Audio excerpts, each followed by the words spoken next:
तो बात करते हैं प्यारे बच्चों नेक्स्ट प्रश्न का। नेक्स्ट प्रश्न क्या होने वाला है ये देखते हैं। प्रश्न नंबर 10 हमारा इस तरीके से कंप्लीट हो जाता है जो बलागुण निकालने के लिए पूछा था रहा है। प्रश्न नंबर 11 का रहा कि ऊन से रगड़े जाने पे कोई पॉलीथीन का टुकड़ा, मतलब ऊन कोई टुकड़ा है उसको पॉलीथीन से रगड़ना है और पॉलीथीन के टुकड़े पे जब रगड़ा गया तो इतना ऋणावेश पाया गया। पहले बताओ प्यारे बच्चों, जब ऋणावेश पाया गया तो जिन पदार्थ पे ऋणावेश आया होगा उस पे इलेक्ट्रॉन अधिक होंगे या कम होंगे? तो बिल्कुल आप प्यारा सा जवाब देंगे कि उस पे इलेक्ट्रॉन सर अधिक होगा। अच्छा, इलेक्ट्रॉन अधिक कैसे हुआ होगा कि जिनसे रगड़ रहे हो उनका इलेक्ट्रॉन निकल के उस पे आया होगा। तो रगड़ किससे रहे हो प्यारे बच्चों? ऊन से। तो ऊन से इलेक्ट्रॉन निकलकर पॉलीथीन पे गए हैं। इस बात को पहले यही क्लियर कर लो कि भैया ऊन से इलेक्ट्रॉन निकलकर पॉलीथीन पे गए हैं। आगे क्वेश्चन कर रहा है कि स्थानांतरित इलेक्ट्रॉनों की संख्या आकलित करना, मतलब नंबर ऑफ इलेक्ट्रॉन बताने। पर यहाँ एक ब्रैकेट में करा, देखो किस पदार्थ से किस पदार्थ में, ये भी बताना है कि कौन से पदार्थ से कौन से पदार्थ में इलेक्ट्रॉन का स्थानांतरण हुआ। तो अभी तो हमने बताया प्यारे बच्चों कि जिसमें ऋणावेश आया है उसमें इलेक्ट्रॉन आया है और जिस पे ऋणावेश नहीं है उससे निकल कर आया है। तो प्यारे बच्चों ऋणावेश किस पे आया? पॉलीथीन पर आया है। तो पॉलीथीन पे ऋणावेश आया है, इसका मतलब ऊन से इलेक्ट्रॉन का स्थानांतरण पॉलीथीन पे हुआ है। ठीक, आगे कह रहा क्या ऊन से पॉलीथीन में संहति का हस्तांतरण भी हो सकता है?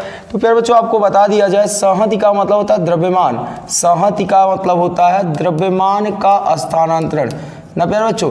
संहति का मतलब होता है द्रव्यमान, इस बात को याद रखना। क्या द्रव्यमान का भी स्थानांतरण हुआ है? अब ये मुझे बताओ कि एक टोकरी है, ऐसे एग्जाम्पल समझ लो कि हमने कहा कि ये एक टोकरी है।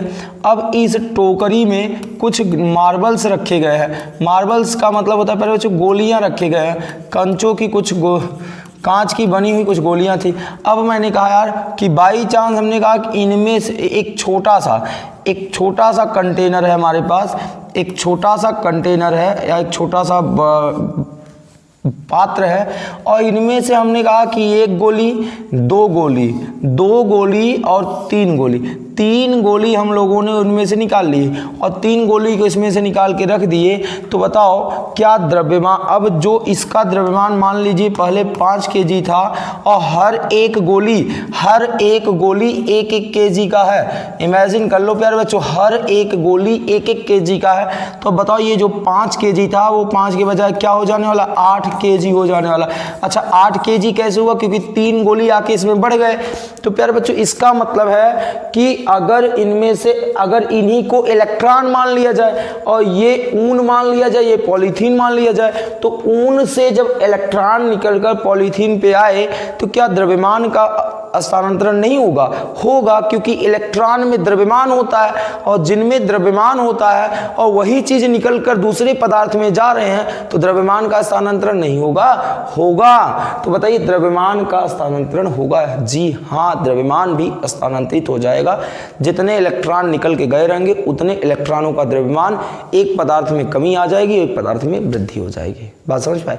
अब आइए हम क्वेश्चन को लगाते। इतनी देर तक हम लोगों ने केवल क्वेश्चन को समझा और समझाया। अब काफी बच्चे इसको लगा भी सकते हैं, ऐसा बात नहीं है। चलिए ध्यान से देखिएगा। अब क्वेश्चन क्या कह रहा है? ऊन से रगड़े जाने पे, तो इमेजिन कर लेना मेरे प्यारे बच्चों कि ये ऊन है, चलो ऊन का नाम दे दिए। फिर उसके बाद ये कोई पॉलीथीन हो गया, ये कोई क्या हो गया? पॉलीथीन हो गया ना। अब आपने ऊन से पॉलीथीन को रगड़ा है। अच्छा, ऊन से जब आपने पॉलीथीन को रगड़ा है तो पॉलीथीन के टुकड़े पे कितना आवेश आया है भाई? 3 × 10⁻⁻7 कूलम ये ऋणावेश आया है। कौन सा आवेश आया है? ऋण आवेश आया है। ये बात आपको क्लियर रखना है। क्या आया है? ऋणावेश आया। अब पहले प्रश्न में कह रहा है कि आप बताइए स्थानांतरित इलेक्ट्रॉनों की संख्या। स्थानांतरित इलेक्ट्रॉनों की संख्या। अच्छा, किस पदार्थ से इलेक्ट्रॉन गए हैं ये भी बताना है। तो भाई आप बता देना कि ऊन से। किससे? ऊन से, बड़ा ऊ लगाइएगा। ऊन से पॉलीथीन पर इलेक्ट्रॉन का स्थानांतरण हुआ है। ऊन से पॉलीथीन पर इलेक्ट्रॉन का स्थानांतरण हुआ है। किसका स्थानांतरण हुआ है? इलेक्ट्रॉन का स्थानांतरण हुआ है, स्थानांतरण हुआ है। मतलब ऊन से इलेक्ट्रॉन निकला है और पॉलीथीन पे गया है। बोलो यहाँ तक बात क्लियर है? कितने इलेक्ट्रॉन गए हैं भैया? कितने इलेक्ट्रॉन के लिए हम लोग एक खूब प्यारा सा सूत्र जानते हैं, N इक्वल टू होता है Q/E। अब Q की वैल्यू यहाँ दे रखी है कितना? 3 × 10 घाते -7। E का मान क्या होता है? 1.6 × 10 घाते -19 होता है ना। अब देखना ये -19 और ये -7 कैंसिल हो जाएगा, नीचे -12 बचेगा। अब इधर आगे बढ़ते हैं, यहाँ 3/1.6। अब ध्यान से अगर देखेंगे तो ये वाला दशमलव हम कैंसिल आउट करेंगे तो ऊपर एक 0 लगेगा और यहाँ जो था 10 घाते -12 बचा था। ये -12 जब अंश पे जाएगा यानी ऊपर ले जाओगे तो ये पावर चेंज हो जाएगा, पावर प्लस में हो जाएगा। तो क्या मिलेगा प्यारे बच्चों? 30/16 × 10 घाते -12।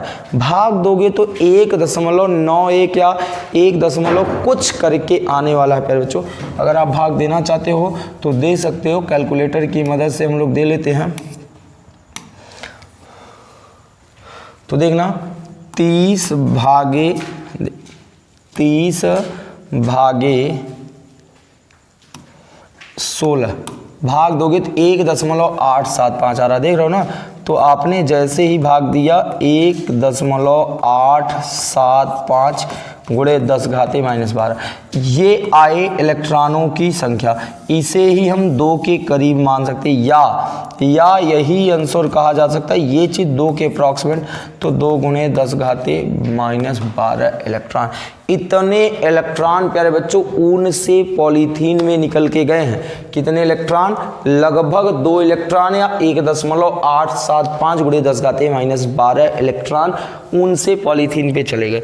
अच्छा, दूसरा क्वेश्चन इसमें पूछ रहा है कि बताओ क्या ऊन से पॉलीथीन में संहति का स्थानांतरण भी होता है?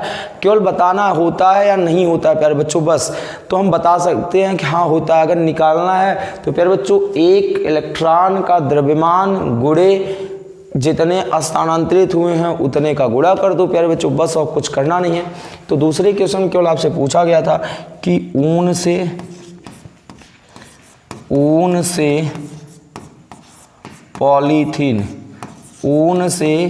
पॉलीथीन पर द्रव्यमान का स्थानांतरण हुआ है,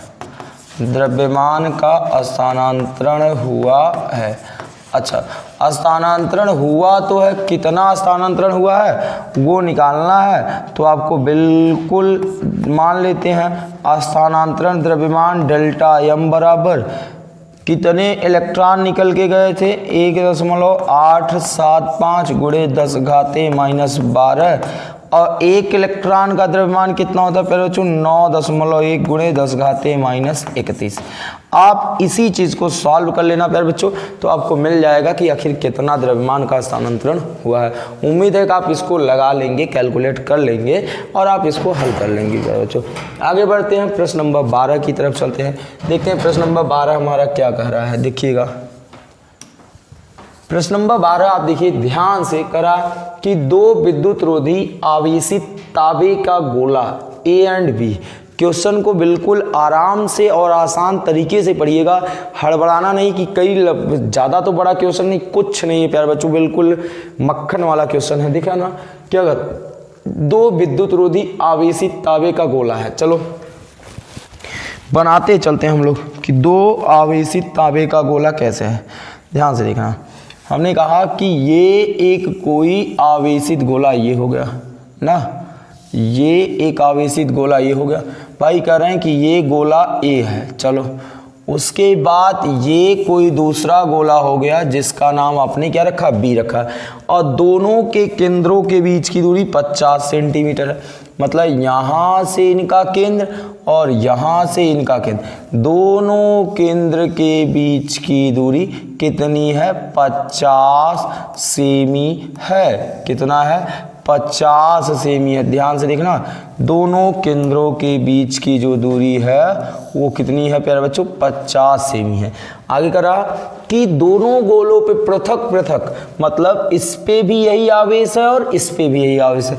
तो मान लेते हैं कि इस पे जो आवेश है वो QA है, QA की वैल्यू है 6.5 गुणे 10 घाते -7, और इस पे भी मान लेते हैं QB है और QB भी वही है 6.5 गुणे 10 घाते -7 कूलम। क्या यहाँ तक किसी को दिक्कत है प्यारे बच्चों? यहाँ तक तो कोई भी दिक्कत नहीं होनी चाहिए यार। आगे करा कि बताओ तब ये कितना बल लगाएंगे। आगे करा कि गोलों के बीच की दूरी की तुलना में गोलों की त्रिज्याएं, मतलब इनके बीच की दूरी में ये जो त्रिज्या है वो नगण्य है। त्रिज्या गोले का लेना ही नहीं है कि हम सोच रहे हो कि यहाँ 50 है फिर त्रिज्या कुछ बढ़ जाए, तो ऐसा कुछ नहीं है। त्रिज्या नगण्य है, केंद्र से बीच की दूरी दे रखा है तो त्रिज्या को वहाँ कोई बात ही नहीं है। तो प्यारे बच्चों अब आपको बताना है कि दोनों गोलों के बीच कितना बल लगेगा। बिल्कुल सबसे पहले आप ये सोचिए कि कौन से नियम से हम इनके बीच लगने वाले बल को निकाल पाएंगे। तो प्यारे बच्चों आपको कूलाम का नियम बताया गया था, कूलाम के नियम के अकॉर्डिंग हम इनको निकाल सकते हैं। तो चलिए सबसे पहले कूलाम के नियम पे चर्चा हो जाता है। हम जो बच्चे क्लास लिए होंगे उनको पता होगा। अच्छा, कूलाम का नियम क्या कहता है? कूलाम का नियम कहता है प्यारे बच्चों F = K/Q1 Q2 / R²। चलिए वैल्यू पुट करते हैं। ये जो K है, ये K की वैल्यू 9 गुणे 10 घाते 9 होता है, ये तो आपको आता होगा। अच्छा, Q1 के प्लेस पे QA है तो कितना है 6.5 गुणे 10 घाते -7। फिर Q2 के प्लेस पे QB है तो 6.5 गुणे 10 घाते -7 कूलम। अच्छा, बटे कितना है प्यारे बच्चों R कितना है 50 सेंटीमीटर। देखो यहाँ R की वैल्यू 50 है तो 50 सेंटीमीटर, सेंटीमीटर को मीटर में कन्वर्ट करोगे तो 10 घाते -2 से क्या कर लेते हो, गुना कर लेते हो। तो प्यारे बच्चों वही चीज़ हम यहाँ भी रख देंगे 50 गुणे 10 घाते -2 का होल स्क्वायर। चलिए आगे बढ़ें, अगली लाइन में हम लोग बढ़ते हैं। अगली लाइन क्या कर रहे हैं, ध्यान से 9, यहाँ 9 लिखते हैं प्यारे बच्चों। फिर गुणे कौन है 6.5 है, फिर गुणे कौन है प्यारे बच्चों 6.5 है। अब पावर्स को केवल सॉल्व करना, ध्यान से देखना। -7 और -7 -14 हो जाएंगे, और -14 में जब आप +9 करोगे प्यारे बच्चों तो -5 पाओगे। 10 की पावर -5। बोलो क्या ये बात क्लियर हो गई? एक बार फिर से, -7 -7 14, और 14 में से 9 आप जब ऐड करने लगोगे, -14 में 9 ऐड करोगे तो -5 पा जाओगे। अच्छा, ये 50 का वर्ग करना प्यारे बच्चों। देखो यहाँ काफ़ी लोग आके गलती कर देते हैं, 50 का वर्ग 100 मान लेते हैं। नहीं यार, 50 का वर्ग 100 नहीं, 50 का मतलब 50 गुणे 50। तो 50 गुणे 50 करोगे तो 2500 पाओगे। कितना पाओगे 2500, और 2 दूना 4, 10 घाते माइनस क्या हो गया 4। यहाँ भी कुछ बच्चे गलती कर लेते हैं कि वर्ग करते हैं पॉजिटिव हो जाता। नहीं, वो जब पावर्स में पावर्स का वर्ग किया जाता है, पावर्स का वर्ग में पावर्स का मल्टीप्लाई किया जाता है, इसलिए तो दो दूना क्या हो जाता है 4 हो जाता है पहले। अब देखना ये चीज़ क्या हो जाने वाली, कट जाने वाली है, कट गए। तो यहाँ तो 4 खत्म हो गए, वहाँ भी 10 घाते -1 बचा है। अब देखिए ज़रा सा कितनी गजब की चीज़ है। 9 गुणे 6.5 गुणे 6.5 कर लेते हैं, कैलकुलेटर की मदद से प्यारे बच्चों कर लेते हैं। तो क्या आने वाला देखना, 9 गुणे 6.5 गुणे 6.5 तो लगभग 380.25। कितने आ गए प्यारे बच्चों 380.25। चलो तो गुणा आपने किया ऊपर वाले को 380.25, और ये गुणे यहाँ एक खुद 10 घाते -1 बचा था। ये जो ऊपर 2500 है, देख रहे हो नहीं, 25 नीचे 2500। अब 2500 से भाग दे दो बस, और कुछ नहीं करना। तो प्यारे बच्चों कितना मिला आपको, देखो 380, देख रहे हो। थोड़ा सा इसको हम लोग क्लियर करते हैं यहाँ से, 1 मिनट। 380.25 भागे कितना है 2500, भागे 2500। तो भाग दोगे तो 0.1521 आएगा। कितना आएगा प्यारे बच्चों 0. आपने इनको भाग दिया तो भाग देने पे कितना आ रहा है, देखो भाग देने पे मिला F इक्वल टू 0.1521 ये चीज आया और गुणे 10 घाते -1 आया। ठीक, अब दशमलव आप एक अंक इधर लेके चले जाओ। फिर बच्चों दशमलव आप राइट हैंड में लेके जा रहे हो, तो राइट हैंड में दशमलव ले जाने के बाद जितना अंक आगे जाते हो उतना पावर माइनस में बढ़ता है। तो ये 1.5 आगे के अंक छोड़ दिए जा रहे हैं। 10 घाते -1 के बजाय 10 घाते -2 न्यूटन हो जाता है F इक्वल। काफ़ी बच्चों का यहाँ तक सही रहता है प्यारे बच्चों, जब कि दशमलव को दाएं तरफ बाएं तरफ ले जाने लगते हैं तो वहाँ कन्फ्यूजन हो जाता है। केवल आपको एक सटीक चीज़ें याद रखना है कि जब दशमलव हमारा दाएं अंक की तरफ जा रहा है तो पावर माइनस में बढ़ानी है, और जब दशमलव हमारा प्लस बाएं की तरफ आ रहा है तो पावर हमको माइनस में इंक्रीज करना, बस। ये रहा प्यारे बच्चों आपका पहला पार्ट। दूसरा करा कि यदि प्रत्येक गोले पर आवेश की मात्रा दुगनी और गोले के बीच की दूरी आधी कर दी जाए तो नया बल क्या लगेगा। चलिए इसको भी हम लोग लगाते हैं प्यारे बच्चों। बिल्कुल प्यारा सा सवाल है। देखो क्या करते हैं, ध्यान से देखना है, कुछ नहीं करना। सेकेंड पार्ट क्वेश्चन में कह रहा है कि यदि गोले के बीच की दूरी, देखो कितना प्यारा सा भी आने वाला है। यदि गोले पर आवेश की मात्रा दुगनी, मतलब अगर इस पे 2 कूलम है तो 4 हो जाए, इस पे 4 है तो 8 हो जाए, मतलब आवेश को दुगना कर देना। अच्छा बताओ तो इस पे आवेश कितना है पहले बताओ। ये QA है, पहले QA था, अब QA कह रहा दुगना हो जाए तो 2QA हो जाएगा भाई। चलो ठीक, आगे QB था इस पे, तो QB भी क्या हो जाए प्यारे बच्चों, 2QB हो जाए ना। बोलिए कोई दिक्कत। आगे करा जो बीच की दूरी R है, ये जो दूरी R है ना आधी हो जाए, तो R का मतलब कह रहा R बटे क्या हो जाए 2 हो जाए। तब लगने वाला जो नया बल होगा प्यारे बच्चों, तब जो लगने वाला नया बल होगा F' वो आपको बताना है, वो आपको बताना है। तो बिल्कुल प्यारा सा सवाल है। आइए अब हम लोग इसको लगा भी लेंगे। देखिए क्या कहता है, तो F' आपको बताना है। तो सबसे पहले अगर हम फार्मूला तैयार करें तो F' बराबर क्या होगा प्यारे बच्चों, Q1। अब Q1 के प्लेस पे 2QA है, अब आवेश की मात्रा दुगनी हो गई ना, 2QA इंटू Q2 के प्लेस पे 2QB है। अब बाई R का स्क्वायर, तो R के बजाय प्यारे बच्चों दूरी आधी है, मतलब R/2 हो गया, उसका स्क्वायर कर लो। ठीक, अब आगे बढ़ते हैं। देखना ये K हो गया, 2 दूना 4 QA QB पूरे के बटे R का वर्ग और अपान 2 दूना 4, ये 4 ऊपर पहुंच जाएगा। 4 चौके 16 के QA QB बाई R का वर्ग। अब आप याद कर रहे होंगे कि सर आपने तो अभी ये चीज़ बताया था कि ये वाला जो चीज़ है प्यारे बच्चों, अभी आपने बताया था कि जो ये वाला चीज़ है, ये चीज़ तो F के बराबर है, ये पुराना F है। अभी जो हमने लगाया था ये वही F है, मिलाइए। देखिए यहाँ Q1 के प्लेस पे अगर QA आ जाए, Q2 के प्लेस पे QB आ जाए, तो यही पुराना ही F तो दिख रहा है ना, तो पुराना F आ जाएगा।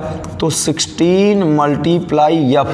अब बताओ F की वैल्यू कितना है, रख लो 1.5 गुणे 10 घाते -2, गुणा कर लो प्यारे बच्चों। अब गुणा करोगे तो क्या मिलेगा वो बता दो। 16 पंचे 80, 16 के 16 8 24, एक अंक के बाद दशमलव गुणे 10 घाते -2 होना चाहिए था, 12 लिख दिया गया, कोई दिक्कत नहीं। 10 घाते -2 न्यूटन, ये आ गए 24 लगभग, ये बच्चों। यानी कहने का मतलब था कि जब हम आवेश की मात्रा दुगनी किए थे और गोले के बीच की दूरी आधी किए थे, तो जो लगने वाला नया बल था वो पहले बल के 16 गुना हो गया था। पहले बल के क्या हो चुका था, 16 गुना हो चुका था। इस प्रकार प्यारे बच्चों क्वेश्चन नंबर जो 12 है हमारा, वो पूर्ण रूप से कंप्लीट हो जाता है। अब हम आगे बढ़ते हैं, प्रश्न नंबर 13 की बात करते हैं।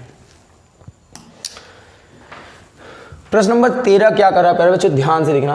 मान लीजिए प्रश्न 12 में गोला ए और गोला बी साइज में सर्वसम है, मतलब जो आपने प्रश्न नंबर 12 में गोला लिया वही गोला यहाँ लेना है। इसी साइज का कोई तीसरा अनावेशित गोला पहले तो पहले गोले के संपर्क में, तत्पश्चात दूसरे गोले के संपर्क में लाके अंत में दोनों से हटा लिया जाता है। तो अब बताओ ए और बी के बीच नया प्रतिकर्षण बल कितना होगा।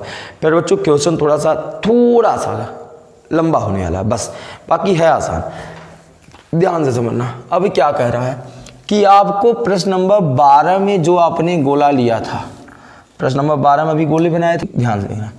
अभी हम लोगों ने प्यारे बच्चों प्रश्न नंबर 12 में एक गोला बनाया था, ऐसा कुछ, एक गोला वहाँ बनाया गया था और एक गोला और बनाए थे, एक गोला और बना लेते हैं, ठीक। ये एक गोले का नाम आपने ए दिया था और दूसरे गोले का नाम बी दिए थे, और दोनों के बीच की जो दूरी थी, दोनों के जो बीच की दूरी थी वो 50 सेंटीमीटर थी ना।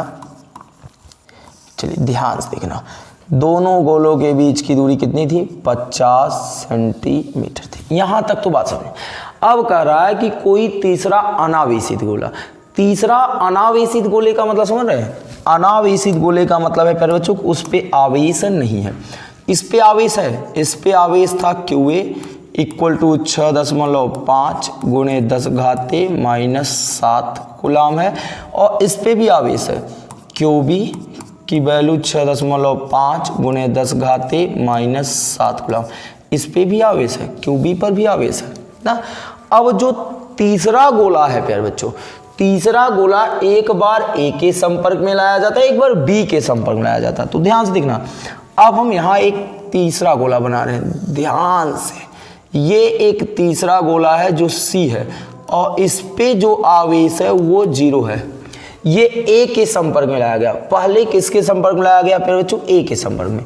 तो पहले हम ए के संपर्क में लाए हैं, चित्र से समझा रहे हैं कि गोला C जब ए के संपर्क में आया तब।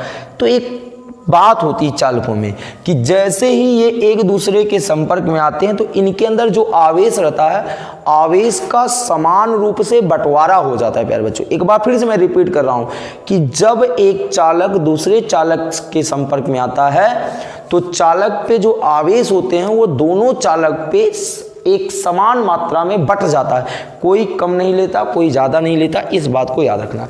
तो जब आप गोला C या अनावेशित गोला C A के संपर्क में लाए तो A का आवेश C पे बट जाएगा बराबर मात्रा में।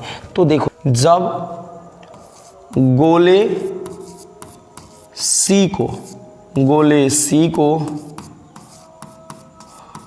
गोले A के संपर्क में लाया गया, A के संपर्क में लाया गया, तब दोनों पर आवेश की मात्रा, आवेश समान रूप से वितरित हो गया, समान रूप से क्या हो गया प्यारे बच्चों, वितरित हो गया, बराबर भागों में बट गए। बोलो यहाँ तक बात हो गई। आओ बट गए तो पता करते हैं कि कितने आवेश हो गए भैया। तो अब बताओ, इस पे QC है, इस पे QA है, तो दोनों पर आवेश की मात्रा, दोनों पर आवेश की मात्रा, मैंने बोला प्यारे बच्चों सवाल थोड़ा सा लेंदी है बस, और कुछ है नहीं। दोनों पर आवेश की मात्रा, अब आप बताओ दोनों पर आवेश की जो मात्रा होगी वो क्या होगी। तो मान लेते हैं प्यारे बच्चों दोनों पर आवेश की मात्रा बता देते हैं, ध्यान से देखना। अब यहाँ QC है, चलो QC लिख लेते हैं। यहाँ कौन है भाई, QA है, QA बटे क्या कर लेते हैं, 2 कर लेते हैं। दोनों पे जो आवेश थे उन आवेश को जोड़कर 2 से भाग दे दिया जाए तो हमको दोनों गोले पर आवेश की मात्रा पता चल जाएगी, क्योंकि बोला गया ना बराबर भागों में वितरित हो जा रहे हैं। अब देखना, QC की वैल्यू तो 0 है, इनकी वैल्यू 6.5 गुणे 10 घाते -2 पूरे के बटे 2। अब 2 से जब भाग दोगे प्यारे बच्चों, तो जब 2 से आप भाग दोगे तो क्या मिलेगा, 2 तिहाई, देखना 2 तिहाई 6, ये कट गया 10 2 दूना 4, 2 पंचे 10, 3.25 गुणे 10⁻²। आपने जब 2 से इनको भाग दिया है तब ना। अब हमारे पास यही इतना आवेश C पर भी आ चुका है और इतना ही आवेश A पर भी आया है। ध्यान देना, यही आवेश C पर भी है और यही आवेश A पर भी है, याद रखिएगा। तो भाई अब जो आपका आवेश ये आया है, यही आवेश, तो दोनों गोले पर, यहाँ तो लिखा गया ऊपर पैर बच्चों, कोई दिक्कत नहीं है। तो दोनों गोले पर आवेश की जो मात्रा है वो यह है। तो चाहे इसे हम QC डैश का नाम दें, चाहे इसे हम QA डैश का नाम दें, दोनों एक ही है। QC डैश का मतलब जब QC 0 था तो उसका नाम QC था, अब इस पे आवेश आ चुका है तो QC डैश हो गया। अब और इनका आवेश बट गया है तो इनका नाम हमने QA डैश दे दिया। मिला जुला के प्यारे बच्चों, जब दोनों गोलों को आपने टच कराया, टच कराने के बाद दोनों पे इतना ही आवेश बटेगा। अब आगे करा कि जो ये C वाला है इसको B के संपर्क में लाया जाता है। देखो एक बार B के संपर्क में लाया जाता है। तो चलो भैया अब लिखते हैं, पुनः गोले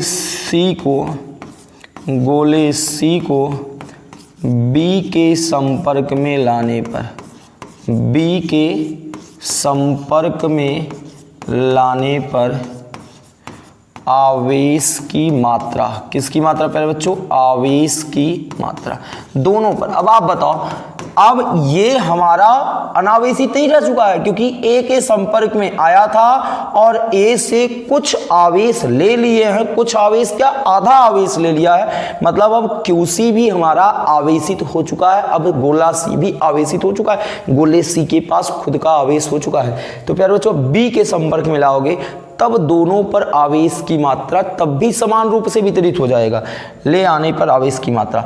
तो प्यारे बच्चों जब आप किसके संपर्क में ले आए, चलो ध्यान से देखना, जब आपने किसके संपर्क में ले आया है B के, तो दोनों पे आवेश की मात्रा फिर से बढ़ जाएगी।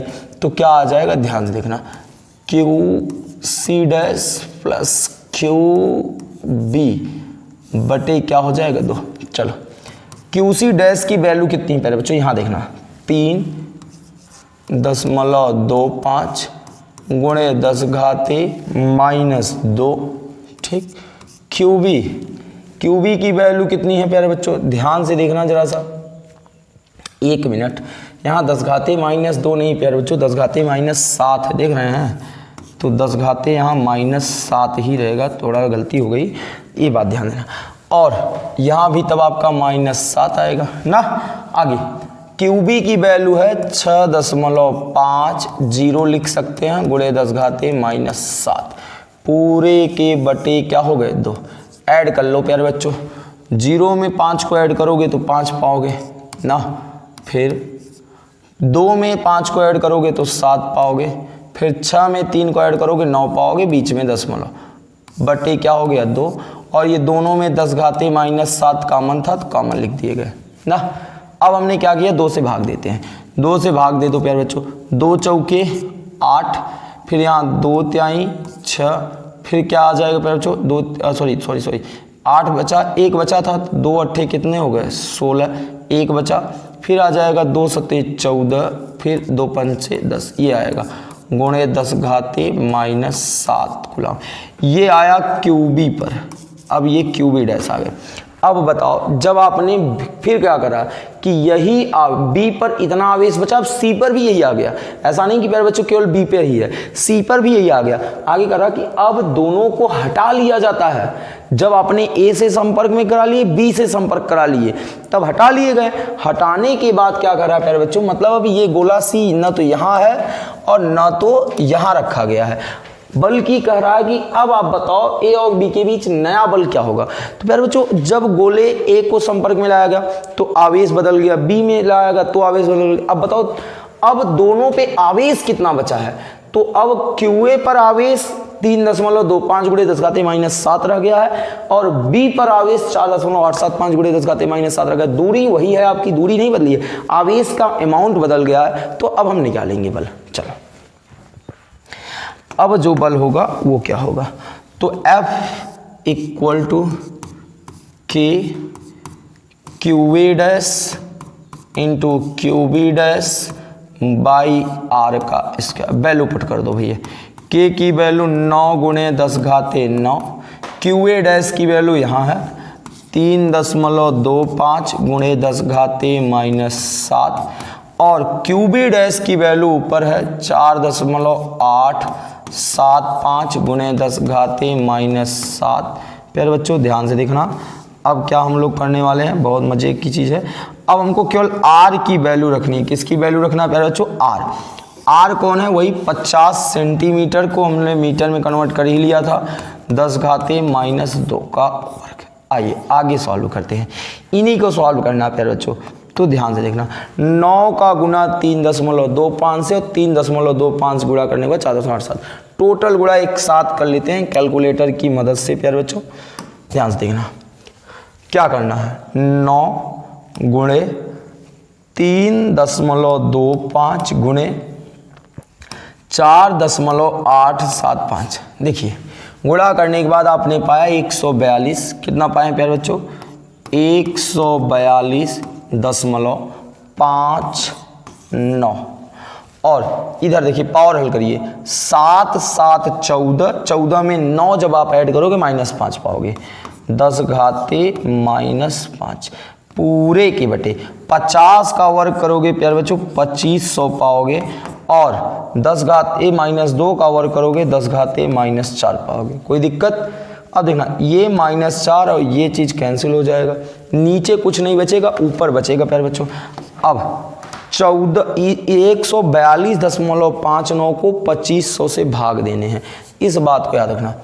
तो भाग देते हैं, 142.59 भागे 2500, तो लगभग भाग दोगे 0.057 आ रहा है। देख लो 0.057, इनको भाग दिया गया प्यारे बच्चों 0.057 लगभग आ रहा था, 9 भी आया था शायद। अब देखना यहाँ 10 घाते -4 इससे कटा था, तो केवल ऊपर 10 घाते -1 बचा था प्यारे बच्चों। अब ये जो दशमलव है 2 अंक आगे ले जाना है, 1 2, तो 2 अंक आप दाहिने तरफ जा रहे हो तो 2 ठो पावर यहाँ माइनस में हो जाएगा, तो 2 1 3 हो जाएगा।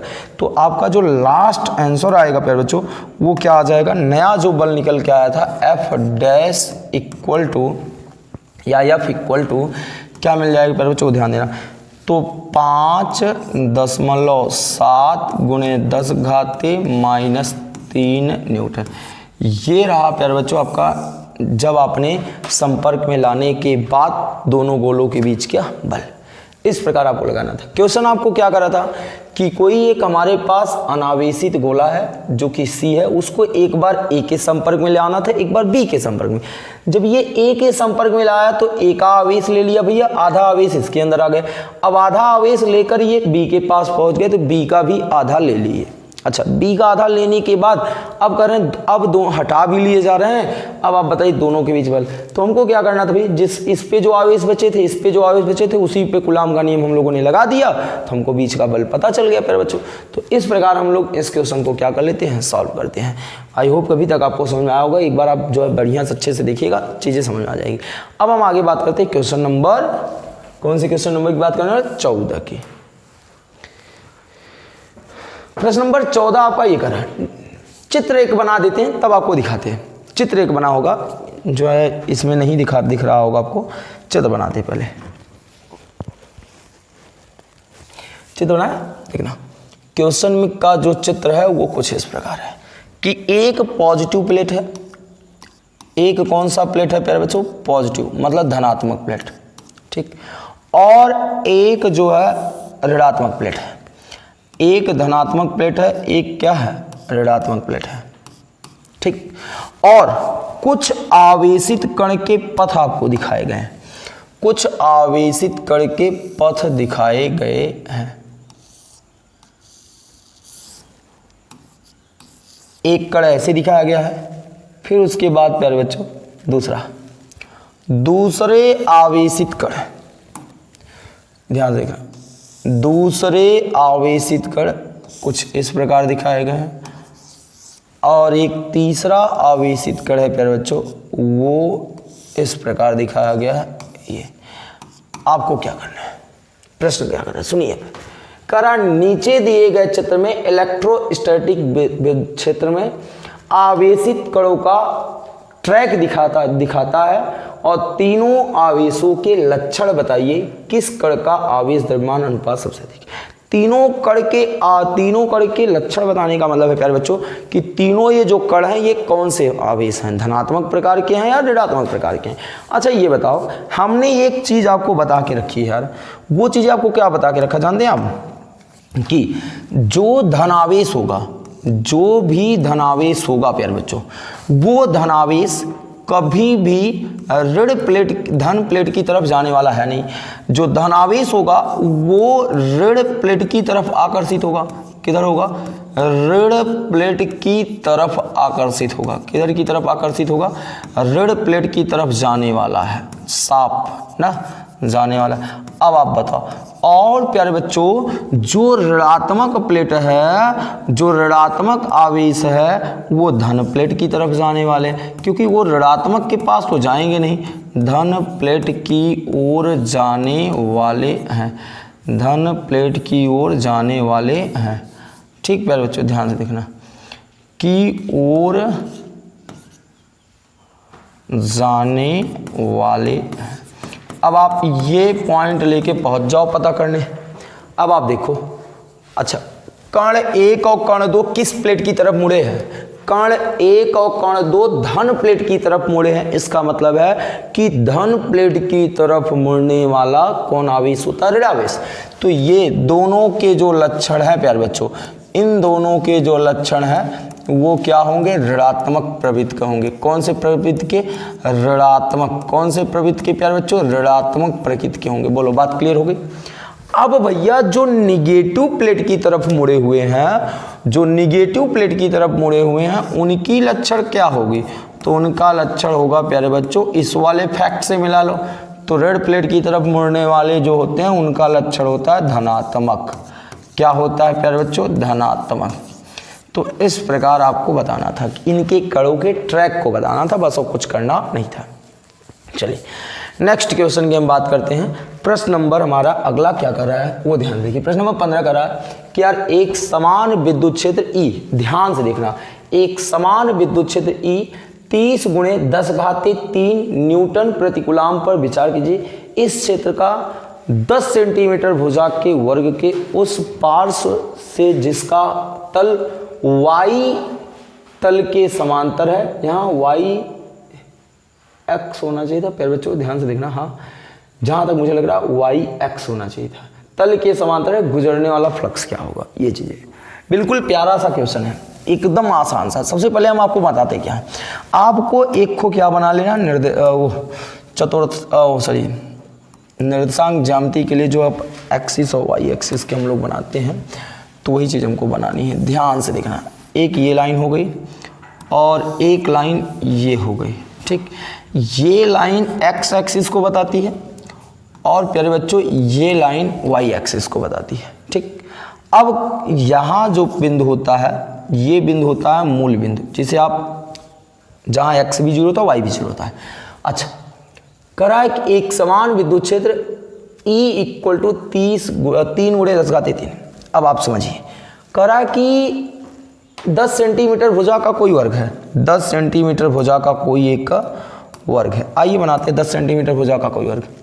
ये समझना पे है बच्चों कि ये कोई 10 सेंटीमीटर भुजा का कोई एक वर्ग है, जिसका एक तल, जिसका जो एक तल है वो y और ये x के समांतर। देखना, एक तल x के समांतर है, एक तल क्या है? y के समांतर है। देखिए इसकी ये वाली जो साइड है प्यारे बच्चों वो y के साथ है, ये वाली साइड x के है। अब क्या कर रहा है कि इसके पार्श्व जिसका y तल के समांतर है, तो गुजरने वाला फ्लक्स क्या होगा? तो आप देखो E जो है, इलेक्ट्रिक फील्ड जो है वो इस प्रकार है, जिसकी दिशा इस प्रकार है। इलेक्ट्रिक फील्ड लाइन जिसे हम विद्युत बल रेखा कहते हैं, वो प्यारे बच्चों इससे इस प्रकार गुजर रही है। अब आपको बताना है कि विद्युत फ्लक्स कितना होगा। अब हमने ये बताओ, आपको कैसे ये पता चल गया कि विद्युत बल रेखाएं इधर से इधर ही जा रही, इधर से इधर क्यों नहीं जा सकती थी? याद देखना, I लिखा है, I का मतलब होता है प्यारे बच्चों जो x एक्सिस के समांतर हो। एक्स एक्सिस के क्या हो, समांतर हो। आई कैप एक्स अक्ष की दिशा को बताता है, जे कैप वाई अक्ष की दिशा को, के कैप जेड अक्ष की दिशा को बताता है। ठीक, अब आप बताओ ई की इधर है, ई की वैल्यू दे रखा है, क्या दे रखा है प्यारे बच्चों, ई का वैल्यू आपको दे रखा है 3 गुणे 10 घाते 3 आई कैप न्यूटन प्रति कूलम। अब कह रहा है भैया कि आपको पहले क्वेश्चन बताना है कि इस 10 सेंटीमीटर भुजा वाले वर्ग से कितना विद्युत फ्लक्स गुजरेगा, ये आपको बताना है। आप मुझे बताओ, अब भुजा दे रखा है, ध्यान से देखिएगा, भुजा आपको दे रखा है 10 सेंटीमीटर, कितना दे रखा है 10 सेंटीमीटर। 10 सेंटीमीटर को मीटर में चेंज करोगे यार 10 घाते -2 मीटर पाओगे। अगर हम इनको आगे की तरफ यहीं सॉल्व कर लें तो 2 में से 1 को कम हो जाएगा, 10 घाते -1 मीटर पाओगे, ये इसकी भुजा आ जाएगी। ठीक, 10 घाते -1 मीटर ना। अब हमको क्या करना, हमको तो क्षेत्रफल चाहिए, तो क्षेत्रफल होता है वर्ग का क्षेत्रफल होता है भुजा का वर्ग, क्योंकि वर्ग है ना, तो ये भुजा का वर्ग। भुजा कितना है प्यारे बच्चों, 10 घाते -1 है, इसका वर्ग करोगे तो 2 का गुणा हो जाएगा 10 घाते -2 मीटर का, ये इसका क्षेत्रफल आ गया। अब कह रहा है कि पहले क्वेश्चन में कि भैया गुजरने वाला फ्लक्स क्या होगा, तो प्यारे बच्चों फ्लक्स का तो फॉर्मूला आपको पता होना चाहिए। गुजरने वाला जो फ्लक्स होगा वो आपको पता होना चाहिए, फाई ई इक्वल टू होता है ई इंटू ए, ई इंटू क्या होता है ए। भाई साहब ई की वैल्यू आपको दे रखे हैं ये 3 गुणे 10 घाते 3। अब आप ए की वैल्यू निकाल के रख लिए हो, कितना 10 घाते -2 है। अब आप बताओ आगे बढ़ते हैं, ये 3 में से 2 कम हो जाएंगे, 1 खुद 10 बचेगा, 10 घाते 1 का मतलब 10 ही होता है। 3 दम में कितने हो गए 30 हो गए। मात्रक लिख दें न्यूटन मीटर स्क्वायर पर क्या हो गए कूलम। ये आगे प्यारे बच्चों फाई ई की वैल्यू, ये आगे फाई ई की वैल्यू। प्रश्न नंबर इसके पहले पार्ट में। अच्छा सेकंड नंबर क्या कर रहा है प्यारे बच्चों, बस ये ध्यान देना, बी नंबर कह रहा है कि इसी वर्ग से गुजरने वाला फ्लक्स कितना होगा यदि तल का अभिलंब x अक्ष से 60 अंश का कोण बनाता हो। यानी कहने का मतलब है प्यारे बच्चों, जो ये वर्ग है, ये वर्ग का तल x अक्ष से कितने अंश का कोण बना रहा है 60 अंश का। तो यदि थीटा यहाँ आपको दे दिया है, इस बार सेकंड क्वेश्चन में कह रहा है यदि थीटा की वैल्यू 60 हो तब क्या करोगे, तब फाई ई बराबर हो जाएगा, हमने कोण के लिए भी सूत्र पढ़ा था, ई इंटू ए इंटू क्या हो जाता है कॉस थीटा। फिर बच्चों अब बताओ ई की वैल्यू कितनी है, ई की वैल्यू आपको दे रखी है 3 गुणे 10 घाते 3, ए की वैल्यू 10 घाते -2 है, ध्यान से देखना। और कॉस थीटा कॉस 60 अंश। प्यारे बच्चों अब बताइए कॉस 60 अंश का मान कितना होता है, ये आपको सोचना है। आगे 3 में से 2 घटा दोगे तो 10 पाओगे, कितना पाओगे प्यारे बच्चों 10 पाओगे। और कॉस 60 अंश का मान होता है 1/2, कितना होता है प्यारे बच्चों 1/2 होता है। अब आप बताइए ये 2 पंचे कितने हो जाएंगे 10, 5 तिहाई 15 न्यूटन मीटर स्क्वायर प्रति कूलम। ये आ गए तब के लिए विद्युत फ्लक्स जब कोण कितना था 60 अंश था। इस प्रकार प्यारे बच्चों आप इसको लगा सकते हो। इस प्रकार आपका ये क्वेश्चन कंप्लीट होता है। अब हम बात करते हैं आगे प्रश्न नंबर 16 की। किसकी बात करते हैं प्यारे बच्चों, प्रश्न नंबर 16 का। करा प्रश्न नंबर 15 में दिए गए एक समान विद्युत क्षेत्र का 20 सेंटीमीटर भुजा का किसी घन को इस प्रकार अभिविन्यासित किया गया है कि उसके फलक निर्देशांक तलों के समांतर है, तो कितना नेट फ्लक्स होगा। तो बिल्कुल प्यारा सा क्वेश्चन है, बिल्कुल प्यारा सा।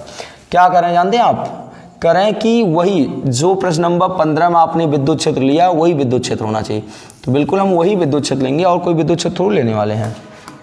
देखना ये इमेजिन कर लेते हैं प्यारे बच्चों, निर्देशांक तल का ये x हो गया और ये क्या हो गया प्यारे बच्चों y हो गए, दोनों जहाँ काट रहे हैं वहाँ ये क्या हो गए मूल बिंदु हो गए। आगे करा क्या जानते हैं, 20 सेंटीमीटर भुजा का कोई घन है, 20 सेंटीमीटर भुजा का कोई घन है। चलिए आइए घन के पास चलते हैं। देखते हैं क्या हम लोगों को घन मिलता है। तो हमको तो नहीं लग रहा प्यारे बच्चों सी पे में हम लोगों को घन दिया है। चलो ध्यान से देखिएगा, ये कोई घन है, ये कोई क्या है प्यारे बच्चों घन है। अब ये इसका जो एक तल है, इसका जो एक तल है ये y अक्ष के समांतर है और एक तल क्या है x अक्ष के समांतर है। ठीक, एक तल y अक्ष के समांतर है मतलब ऐसे, और एक तल x अक्ष। अब कह रहा है कि जो विद्युत क्षेत्र रेखा, जो विद्युत क्षेत्र रेखा वहां आपने लिया था वही विद्युत क्षेत्र रेखा आपको यहां पर भी लेना है, यानी वही विद्युत क्षेत्र रेखा गुजर रही है जो आपने वहां गुजारा थी, वही है जिसकी वैल्यू आपको रख लेनी वहां से 3 × 10⁻³ न्यूटन प्रति कूलम, ये चीजें दे रखी है। अब कह रहा अब बताओ इस घन के फलक से नेट फ्लक्स क्या होगा। अब घन की भुजाएं 20 सेंटीमीटर है, घन की भुजाएं कितनी है प्यारे बच्चों 20 सेंटीमीटर। आपको एक बात पता होना चाहिए कि ध्यान से देखूंगा, ये जो घन की जो भुजाएं हैं, जो घन की फलक है, एक फलक, केवल एक फलक की बात कर रहा हूँ, चाहे इस फलक की बात कर लो प्यारे बच्चों, देख रहे हो ये वाली फलक, देख रहे हो एक फलक, चाहे आप इस फलक की बात कर लो, दोनों फलक वर्ग के जैसा दिख रहे हैं। ये एक फलक वर्ग दिख रहा है, ये एक फलक वर्ग दिख रहा है। अब आप यहाँ ये देखो प्यारे बच्चों कि घन के एक फलक से जितनी विद्युत बल रेखाएं अंदर की तरफ प्रवेश कर रही हैं उतना दूसरे फलक से बाहर की तरफ निकल जा रही है। और हमने तो पढ़ा यार अल्पांश भाग से गुजरने वाली विद्युत बल रेखाओं की संख्या ही विद्युत फ्लक्स कहलाती है। एक बार मैं फिर से समझा, देखना ये जो फलक है प्यारे बच्चों, ये वाला जो फलक है घन का, जो ये फलक है उस फलक से 1 2 3 विद्युत बल रेखाएं गुजर रही हैं। अगले वाले फलक से भैया 3 ठो निकल जा रही हैं, 3 बाहर निकल जा रही हैं। तो यार जितने प्रवेश कर रहे हैं उतने बाहर निकल जा रहे हैं, तो घन से नेट फ्लक्स शून्य हो जाएगा। घन से नेट फ्लक्स क्या हो जाएगा, शून्य हो जाएगा। तो प्यारे बच्चों जो कितना नेट फ्लक्स होगा वो चीजें हमारी क्या हो जाएगी, शून्य हो जाएगी। तो बिल्कुल हम ये प्यारा सा आंसर लिख देंगे, घन से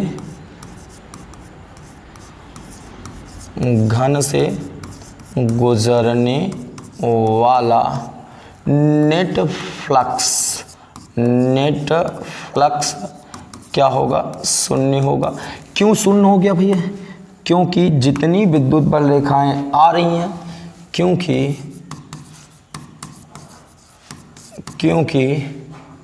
घन के एक फलक से जितनी बल रेखाएं प्रवेश कर रही हैं, जितनी बल रेखाएं प्रवेश कर रही हैं उतनी बाहर की तरफ निकल जा रही हैं, उतनी बाहर की तरफ निकल जा रही हैं, बाहर की तरफ क्या हो जा रही है, निकल जा रही है। इस प्रकार आप इसे कंप्लीट कर लोगे। ये था प्यारे बच्चों आपका प्रश्न नंबर 16। इस प्रकार आप इसे बता देते हैं। आगे बात करते हैं प्रश्न नंबर 17 की। प्रश्न नंबर 17 क्या कर रहा है, ध्यान से देखना। किसी काले बॉक्स के पृष्ठ पर विद्युत क्षेत्र की सावधानी पूर्वक ली गई माप यह संकेत देती है कि बॉक्स के पृष्ठ से गुजरने वाला नेट फ्लक्स, ध्यान से देखना, यह क्वेश्चन में आपको नेट फ्लक्स दे दिया। नेट फ्लक्स का मतलब है प्यारे बच्चों फाई ई, नेट फ्लक्स का मतलब है फाई ई आपको दे दिया। कितना दे दिया प्यारे बच्चों, 8 × 10⁻³ न्यूटन मीटर स्क्वायर प्रति कूलम, ये दे रखा। करा बॉक्स के भीतर नेट आवेश, तो भैया क्यू नेट पूछा है। पहला क्वेश्चन आपका क्यू नेट से मुलाकात हो गई। यदि बॉक्स के पृष्ठ से नेट बहिर्मुखी का मतलब होता है प्यारे बच्चों बाहर से निकलने वाला, बाहर की तरफ निकलने वाला फ्लक्स शून्य हो जाए, तो क्या आप यह निष्कर्ष निकालेंगे कि बॉक्स के भीतर कोई आवेश है या नहीं है, ये आपको बताना है। बिल्कुल प्यारा सा मीठा सा सवाल है। पहले आप बताओ, ये चीज क्लियर कर ले पहले, तब बात करें। तो फाई = Q/ε0 होता है। यहाँ थोड़ा सा नेट लगा लो प्यारे बच्चों। अब देखना फाई ई की वैल्यू आपको दे रखा 8 × 10⁻³ हाँ, क्यू नेट हमको नहीं पता, पर एप्सिलॉन नॉट की वैल्यू पता है 8.85 गुणे 10 घाते -12। अब बटे 1 कर ले, तेरे गुणा कर दें, क्यू का गुणा यहाँ कर देंगे तो क्यू नेट हो जाएगा बराबर 8 का गुणा करिए 8 पंचे 40, 8 अठाई 64, 64 4 68, कहीं हासिल लगा। अच्छा प्यार बच्चों 8 अट्ठाई 64 और 6 70, ये आ गए 70 और 80। ठीक, अब देखना 0.2 अंक के बाद है लगा दिए, और ये 12 और 3 करोगे तो 10 घाते 3 और 10 घाते कितने -12 गुणा हो गए। अब बताओ 12 में से 3 घट जाएगा 9 आ जाएगा, और यहाँ 70 गुणे 10 घाते -9 आएगा। अब देखना दशमलव आपका कहाँ है प्यारे बच्चों, सॉरी देखना ये चीज़ें हम लोग थोड़ा सा भूल गए। 70 1 मिनट 70.80 गुणे 10 घाते -9। अब देखिए 0.1 अंक इधर आ रहा है, तो बाएं आ रहे हो, तो बाएं आ रहे हो प्यारे बच्चों, तो वहाँ क्या करोगे आप प्लस करोगे, तो 7.08, 9 में 1 अंक प्लस करोगे 10 घाते -8 आएगा कूलम। तो टोटल जो आवेश है वो ये आपको ये मिल गया प्यारे बच्चों, टोटल आवेश ये मिल गया 7.08 गुणे 10 घाते -8 कूलम। क्या कर रहा था, कर तो ये जाता ना भी कि कोई काला बॉक्स है जिसके अंदर पढ़ा गया है कि जो नेट फ्लक्स है वो इतना है, तो भैया उसके अंदर आवेश कितना है, तो गॉस के नियम से हमने पता कर लिया काले बॉक्स के अंदर आवेश कितना है। अब आगे कर रहा है प्रश्न नंबर इसी का जो बी नंबर आपका कर रहा है, बी नंबर कह रहा है कि भैया यदि जो बॉक्स है, बॉक्स के अंदर निकलने वाला फ्लक्स 0 हो जाए, बॉक्स के बाहर निकलने वाला जो फ्लक्स है वो 0 हो जाए, यदि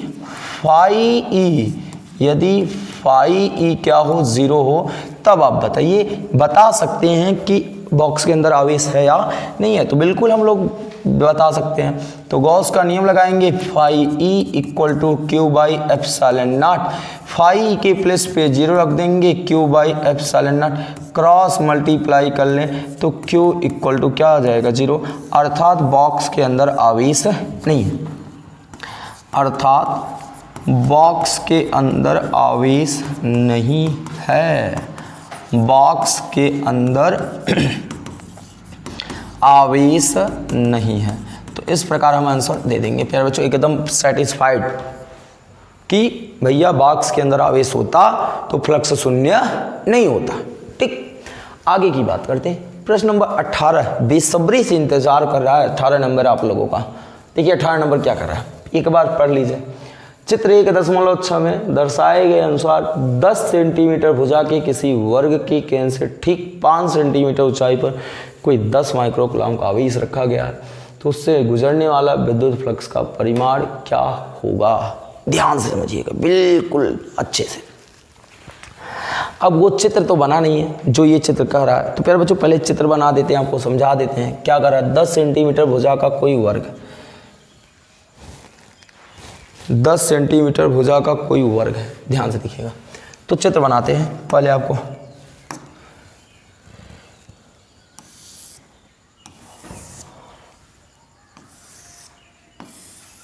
कुछ इस प्रकार ये कोई अनुसार क्या कर रहा है पहले बच्चों ध्यान से देखिएगा।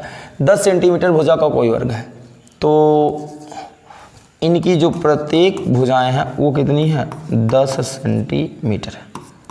ठीक, आगे क्या कहता है कि वर्ग के केंद्र से ठीक 5 सेंटीमीटर की ऊंचाई पर, कितनी ऊंचाई पर भैया 5 सेंटीमीटर ऊंचाई पर, मान लेते हैं कि ये ऊंचाई जो है कितनी थी 5 सेंटीमीटर, ये ऊंचाई कितनी थी 5 सेंटीमीटर थी। 5 सेंटीमीटर की ऊंचाई पर कोई 10 माइक्रोकूलम का आवेश रखा है, कितने माइक्रोकूलम का आवेश 10 माइक्रोकूलम का आवेश रखा है। इसके वर्ग से गुजरने वाले फ्लक्स का परिमाण क्या होगा, ये चीज़ आपको बताना है। और साथ में आपको कह रहा कि संकेत हमसे कोई मतलब नहीं होना चाहिए प्यारे बच्चों, संकेत हम लोगों को एग्जाम में नहीं दिया रहेगा, बुक में भले दे दिया जाता है। अब क्या करा कि ये आवेश यहाँ बाहर रखा है, आवेश क्या रखा है प्यारे बच्चों बाहर रखा, ध्यान से देखना, आवेश यहाँ बाहर रखा गया पृष्ठ के बाहर। तो करा कि भैया इस फ्लक्स से, इस पृष्ठ से कितनी वैद्युत फ्लक्स गुजरेगा ये आपको बताना है। तो भैया हम गॉस का नियम यहाँ लगाने वाले हैं। गॉस का नियम क्या कहता है प्यारे बच्चों, ध्यान से समझना। अब गॉस का नियम कहता है कि phi E equal to Q by epsilon naught. अब यहाँ ये जो पृष्ठ है आगे करा कि उसे आप वर्ग के 10 सेंटीमीटर किनारे के किसी घन का एक फलक मान लीजिएगा। तो करा घन का कोई एक फलक मानना है प्यारे बच्चों। तो घन में कितने फलक होते हैं प्यारे बच्चों? 6 होते हैं, और कोई एक फलक मानने के लिए कह रहा, इसका मतलब है प्यारे बच्चों हम 1/6 से उसको को क्या कर देंगे, भाग कर देंगे प्यारे बच्चों। इस बात को याद रखना प्यारे बच्चों। ध्यान से देखिएगा कि ये कह रहा है कि ये कोई वर्ग है, ठीक, वर्ग के केंद्र से 5 सेंटीमीटर की दूरी पर कोई आवेश रखा है। अब कह रहा है बताओ इस वर्ग के पृष्ठ से वैद्युत फ्लक्स कितना होगा। आगे अब संकेत में कह दे रहा है कि भैया ये जो वर्ग है इसको आप घन का एक फलक मान लीजिएगा, घन का एक फलक मान लीजिएगा। तो अब इस चित्र को हम लोग कन्वर्ट करने वाले नेक्स्ट चित्र में। कैसे देखना, आपको ये चीजें करा कि आप पहले घन तो बनाइए, ये एक ये हो गया और एक ये हो गया। तो प्यारे बच्चों ये कोई जो घन है वो आपका ऐसे तैयार हो गया। अब कह रहा है इमेजिन कर लो कि केंद्र यहाँ है। अब केंद्र से 5 सेंटीमीटर की दूरी पर जो आवेश है ये 10 माइक्रो कूलाम का आवेश यहाँ रखा गया है। अब आपको बताना, तो अब बताओ जो ये 10 माइक्रो कूलाम का आवेश रखा गया वो इसी वाले फलक से निकलेगा, इसी फलक से विद्युत बल रेखाएं निकलेंगी। ये वाला फलक है, तो इस फलक से निकलने वाली जो विद्युत बल रेखाएं होंगी वही आपको बताना है। इस फलक से होकर गुजरने वाला जो वैद्युत फ्लक्स है वही बताना है। तो प्यारे बच्चों कितनी ऐसी फलक थी? 6 ना। तो 6, तो ये ऐसा तो है नहीं कि प्यारे बच्चों केवल एक से ही निकलेगा, 6 से निकलेगा ना, क्योंकि घन के अंदर है तो भी चारों तरफ से अब विद्युत बल रेखाएं बाहर निकलेंगी। तो घन के एक फलक से पूछा है, तो प्यारे बच्चों घन के एक फलक से कितने फलक हैं? एक है। फिर यहाँ देखो कितने हैं प्यारे बच्चों, 2 हो गए, ये वाला लास्ट 2 हो गए, फिर ये कितने हो गए? 3 हो गए, फिर ऐसे गिनोगे तो पूरे 6 हो जाते हैं यार। तो घन के एक फलक से पूछा है तो इसीलिए हम लोग यहाँ क्या कर देंगे, 1/6 कर देंगे। आओ अब देखना Q की वैल्यू कितनी प्यारे बच्चों, 10 माइक्रो कूलाम है। तो यार 10 माइक्रो 10 घाते -6 माइक्रो को कूलाम में चेंज करने के लिए 10 घाते -6 का गुणा करते हैं, गुणे 1/6 पूरे के बटे 8.85 गुणे 10 घाते -12। अब देखना ये 12 से ये कट जाएगा, ठीक, और ध्यान से आगे देखिएगा। चलिए यहाँ ऊपर कुछ नहीं बचा, केवल 10 को छोड़कर नीचे 6 पंचे 30, 6 ठे 48, 3 51, 6 ठे 48, 5 53, ठीक। अब देखना यहाँ 53 आ गए, कितने अंक के बाद? 2 अंक के बाद, और ऊपर 10 बचे थे, यहाँ एक 10 घाते -6 बचा है। ये चीज़ ध्यान देना है आपको, 10 घाते -6, यहाँ 12 कटा था ना, -6 बचा। अब ये 10 घाते -6 ऊपर लेके जाओगे प्यारे बच्चों तो क्या आ जाएगा, 10 घाते +6 हो जाएगा, और 53.10 बचेगा। अब देखना एक का गुणा कर सकते हैं। अब 1 में 53.10 से भाग देना है, 1 में 53.10 से भाग देना है। तो भाग दे लेते हैं प्यारे बच्चों, देते हैं 1 भागे 53.10 ना, तो लगभग 0.0188 आ रहा, देख लो कितना रहा, 0.0188 कुछ ये आ रहा है ना। अब गुणे 6 1 कितने हो गए, 7, 10 घाते 7 आ गए। ये चीज़ समझना, एक बार मैं फिर से आपको बता रहा हूँ, 1 में 53.10 से हम लोगों ने क्या किया, भाग दिया, तो ये चीज़ मिला है। अच्छा है, और 1 मिल के कितने हो गए, 7 हो गए। अब देखना ये जो दशमलव है प्यारे बच्चों, ये देखना ये जो दशमलव है वो हम लोग यहाँ ले आ रहे हैं, 1 2 अंक किधर जा रहे हैं, दाएं तरफ। तो 2 अंक जब दाएं जाओगे तो वहाँ पावर क्या हो जाएगा, माइनस हो जाएगा, माइनस में पावर बढ़ेगा ना। तो प्यारे बच्चों 1.88 वहाँ 7 के बजाय 5 हो जाएगा। ये आ गया 5 न्यूटन मीटर स्क्वायर प्रति कूलम। ये रहा प्यारे बच्चों, ठीक, ये रहा प्यारे बच्चों एक फलक से होकर गुजरने वाला नेट फ्लक्स। अब हम बात करते हैं प्रश्न नंबर 19 की। क्या कहता है, ध्यान से देखिएगा। प्रश्न नंबर 19 क्या कर रहा है प्यारे बच्चों, 2 माइक्रोकूलाम का कोई बिंदु आवेश किसी किनारे पर 9 सेंटीमीटर क्या कर रहा है प्यारे बच्चों, 2 माइक्रोकूलाम का कोई बिंदु आवेश किसी किनारे पर 9 सेंटीमीटर किनारे वाले किसी घनी गौसी पृष्ठ के केंद्र पर स्थित है। थोड़ा सा सेंटेंस अजीब लिख दिया गया प्यारे बच्चों, टाइपिंग में हो गई गलती, थोड़ा सा उसको ध्यान देना। केंद्र पर स्थित है, पृष्ठ के से होकर गुजरने वाला नेट फ्लक्स क्या होगा। अब आप सोचो क्या कर रहा है कि भैया कोई 9 सेंटीमीटर किनारे वाला गॉसियन पृष्ठ के केंद्र पर स्थित है, मतलब कोई भी गॉसियन पृष्ठ हो सकता है। अब जैसे कह रहा है कि जैसे मैंने कहा कि 9 सेंटीमीटर वाले एक घनीय गौसीय पृष्ठ, घनी मतलब घनाभ, कुछ घनी गौसी पृष्ठ का मतलब घनाभ टाइप का, तो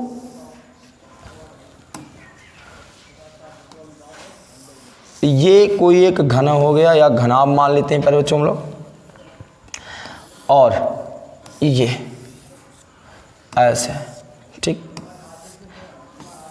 ऐसे ना। अब ये क्या कर रहा है कि 9 सेंटीमीटर इसकी भुजाएं हैं, इसकी भुजाएं कितनी है भैया, 9 सेंटीमीटर। घनाभ की जो भुजाएं हैं वो कितनी है, 9 सेंटीमीटर है। करा इसके केंद्र पर 2 माइक्रोकूलाम का आवेश रखा गया, ये इसका केंद्र है और इस पे 2 माइक्रोकूलाम का आवेश रख दिए गए। कितने, 2 माइक्रोकूलाम के आवेश रख दिए गए। अब आप बताओ पृष्ठ से होकर गुजरने वाला नेट फ्लक्स, इस बार किसी एक फ्लक्स से नहीं कहा, नेट फ्लक्स, पृष्ठ के टोटल से, पूरे घन से बताना है। अगर एक फ्लक्स से कहता तो 1/6, 2 फ्लक्स से कहता 2/6, 3 फ्लक्स से कहता तो 3/6। अगर यार पूरे घन से बताना है तो पूरे घन से बताने के लिए हमको किसी से डिवाइड करना नहीं पड़ेगा, या तो 6/6 करोगे तो 1 आ जाएगा ना। तो घन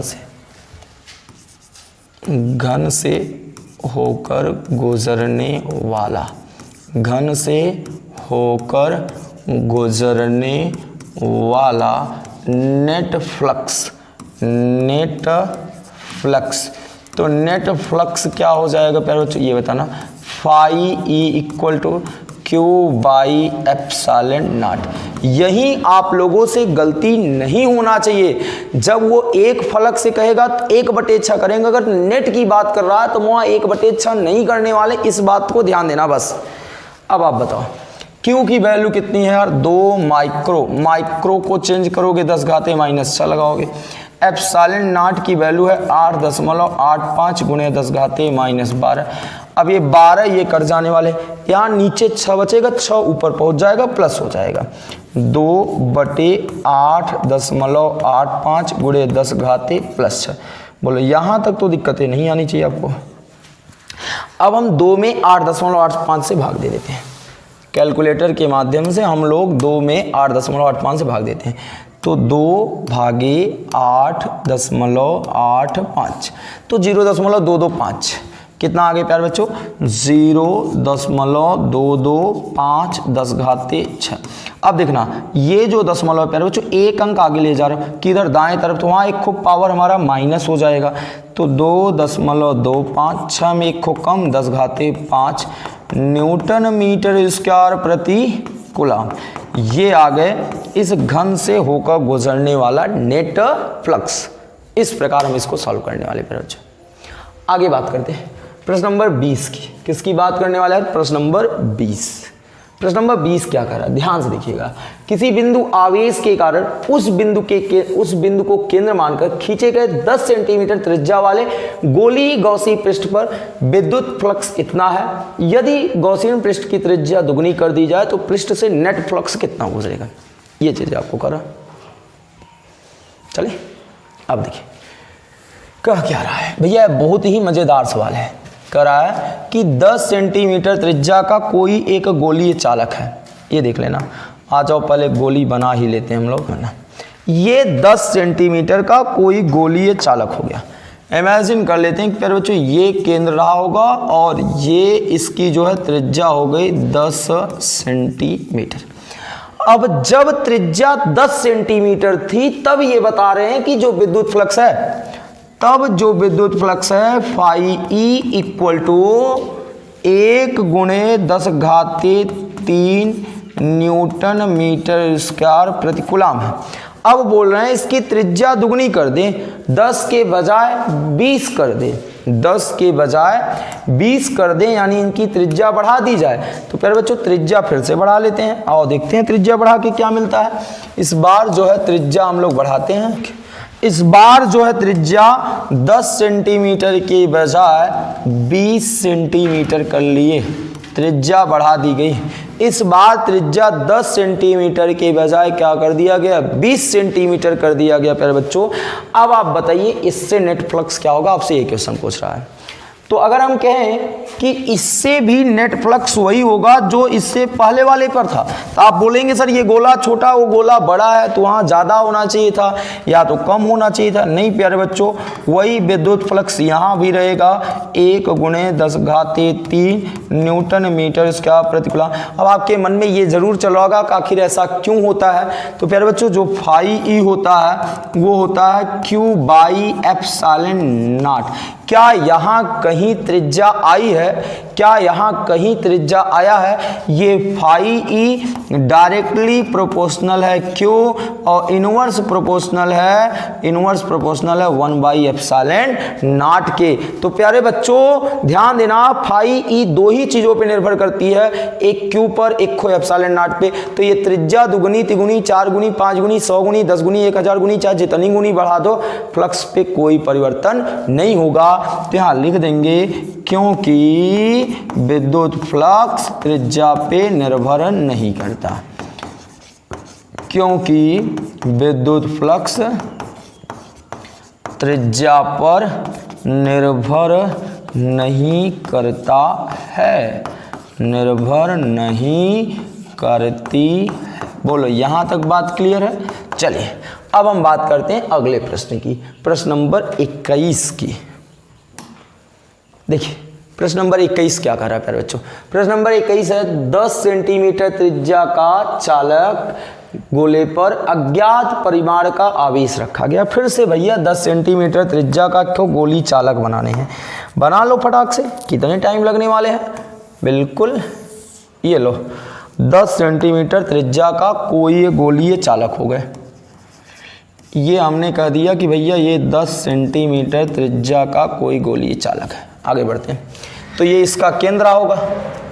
अब इसके इस गोले पर अज्ञात परिमाण का आवेश रखा गया है गोले के केंद्र से 20 सेंटीमीटर की दूरी पर। केंद्र से ध्यान देना है, गोले के केंद्र से 20 सेंटीमीटर की दूरी पर एक बिंदु का है P है, जिस पर विद्युत क्षेत्र की तीव्रता E = 1.5 × 10⁻³ न्यूटन प्रति कूलम दे रखा है। देख लीजिए अंतर्मुखी है, अंतर्मुखी है मतलब जो विद्युत क्षेत्र की दिशा है वो अंदर की तरफ है, इधर की तरफ है। प्यारे बच्चों ध्यान से देखना, इधर की तरफ है। अब आपको बताना है गोले के अंदर नेट आवेश कितना होगा। तो आपने पढ़ा है अच्छे तरीके से, बिल्कुल अच्छे तरीके से पढ़ा है। गॉस के नियम का लास्ट एप्लीकेशन बताया गया था कि गोले से कुछ मीटर की दूरी पर विद्युत क्षेत्र की तीव्रता के लिए फॉर्मूला। अगर आपने अभी तक क्लास नहीं देखा तो आप जाके फटाक से पहले वो क्लास देख के आइए कि गोले के केंद्र से कुछ दूरी पर विद्युत क्षेत्र की तीव्रता के लिए सूत्र क्या होता है। चलिए बात करते हैं। कुछ दूरी पर विद्युत क्षेत्र की तीव्रता, विद्युत क्षेत्र की तीव्रता। तो आप बताओ तीव्रता के लिए सूत्र क्या लगने वाला है? E = KQ/R²। अब K की वैल्यू होती है 9 × 10⁻9 और Q ही हमको निकालना है प्यारे बच्चों। त्रिज्या दे रखी है। तो अच्छा त्रिज्या कितनी, त्रिज्या से नहीं मतलब मुझे प्यारे बच्चों 20 सेंटीमीटर की दूरी पर है ना, तो ये जरूरी है 20 सेंटीमीटर। तो हमको 20 सेंटीमीटर, तो 20 सेंटी को मीटर में 10⁻² का वर्ग। आगे E हमको दे रखा है, E कितना है वहाँ देखिए, E दे रखा होगा 1.5 × 10⁻³ अब देखिए ये इतना हो गया। अब हमको करना क्या है, हमको क्यों निकालना है। तो थोड़ा सा एक लाइन और सॉल्व कर ले तो आगे निकाला जाए। 1.5 गुणे 10 घाते 3 बराबर, यहाँ 9 गुणे 10 घाते 9 गुणे क्यों पूरे के बटे 20 का वर्ग करोगे तो 400 आ जाएगा, और 2 दूना 4 10 घाते -4 आ जाएगा। तिर्यक गुणा कर लो, बस तिर्यक गुणा करो। तो तिर्यक गुणा करोगे तो क्या पाओगे, देखो 9 गुणे 10 घाते 9 गुणे क्यों बराबर 15 चौके कितने हो जाएंगे, 60 हो जाएगा प्यारे बच्चों। 15 चौके 60, 15 चौके 60 और डबल ज़ीरो। अब जब आप एक अंक के बाद दशमलव लगाने लगोगे तो यहाँ आ जाएगा दशमलव, ठीक।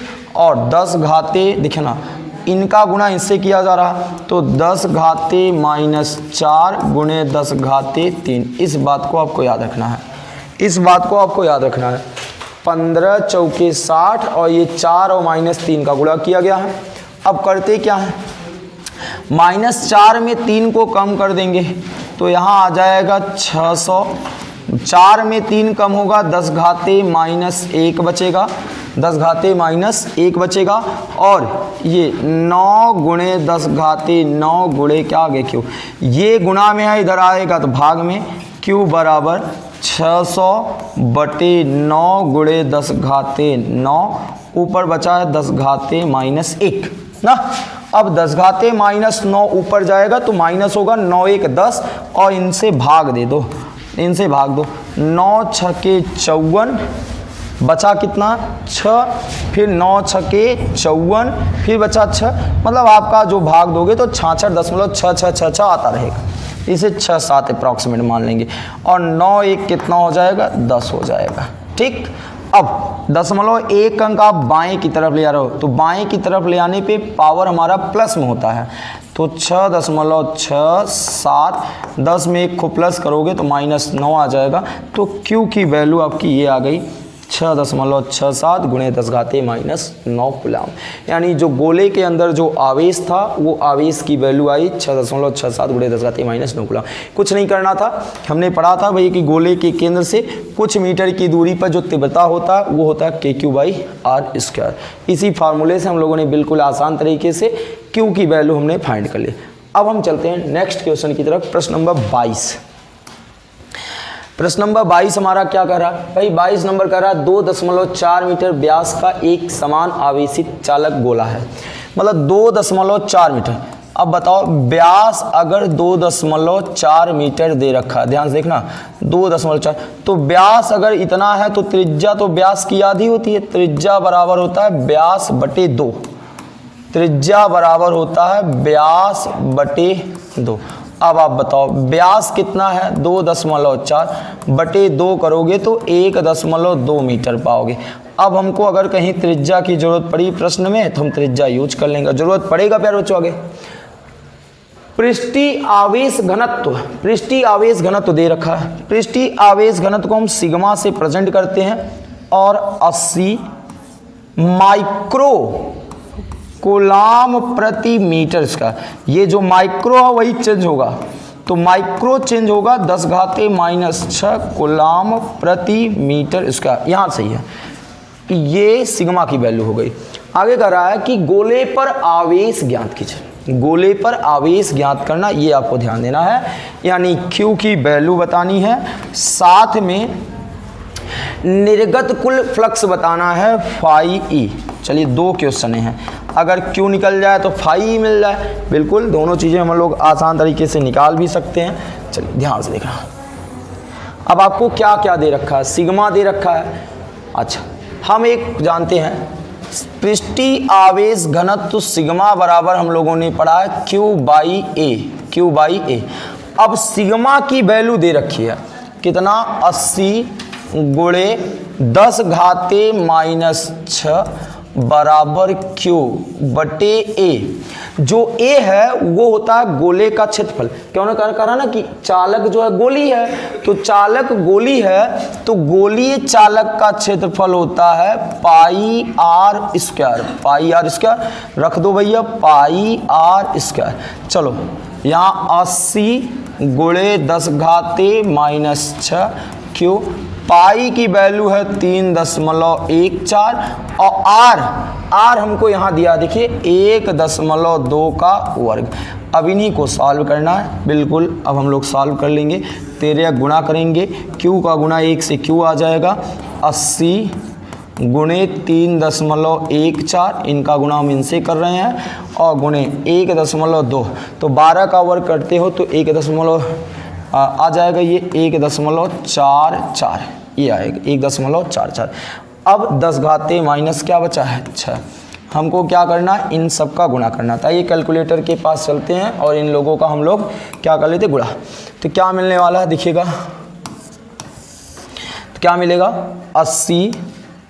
80 गुणे 3.14 गुणे 1.44, हाँ तो 361.728 कितना मिल रहा है 361.728 गुणे 10 घाते माइनस 6।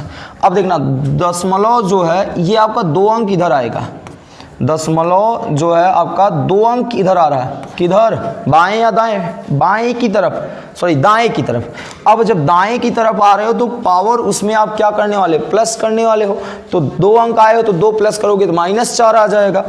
तो 3.61 गुणे 10 घाते -4 कूलम। तो Q की जो वैल्यू आई वो कुछ इस प्रकार आपका आ गया 3.61 गुणे 10 घाते -4 कूलम। अब यही क्वेश्चन में आपसे पूछ रहा है कि आप बताइए वैद्युत फ्लक्स क्या होगा, वैद्युत फ्लक्स क्या होगा।